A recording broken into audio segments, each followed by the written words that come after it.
నమస్తే అండి, నేను మీ సిడి రావుని. నేను ఏపీ స్టేట్ రిజిస్టర్డ్ జియాలజిస్ట్గా పనిచేస్తున్నాను.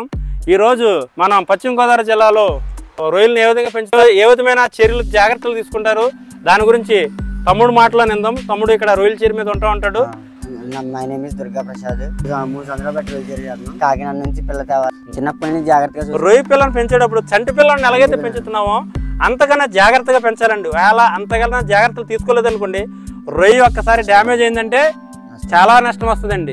ఇది చాలా మంది గుర్తించుకోండి. ఎకరానికి వచ్చి 1,50,000 ఇలా పడుతుంది పిల్ల.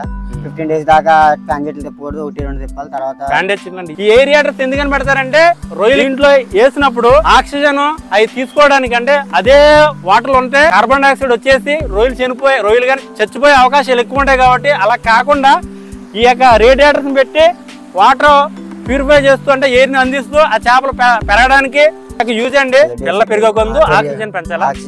టైం టు టైం మేత కొట్టాలన్నా. ఇప్పుడు నెలకోసారన్నా ఇది మందులే కొట్టాలన్నా. ఇది లైమ్ బత్తాలు, ఉప్పు బత్తాలు ఇలాంటివన్నీ ఖచ్చితంగా ఇవ్వాలి.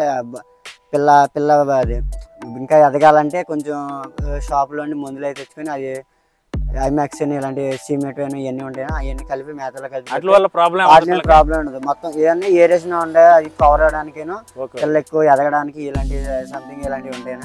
ఇంకా దాన్ని బట్టి ఇలా వస్తుంది. అంటే 6 నెలల్లో మనకి 6 నెలలు అయిపోయిన తర్వాత మళ్ళీ మయాన్ని తీసుకొచ్చాను. 1 టన్ను 2 టన్ను సగం తీసుకుని అలాగా 100 రోజుల దాకా కంప్లీట్, 105 రోజులు అలా కంప్లీట్ మొత్తం అయిపోతుంది.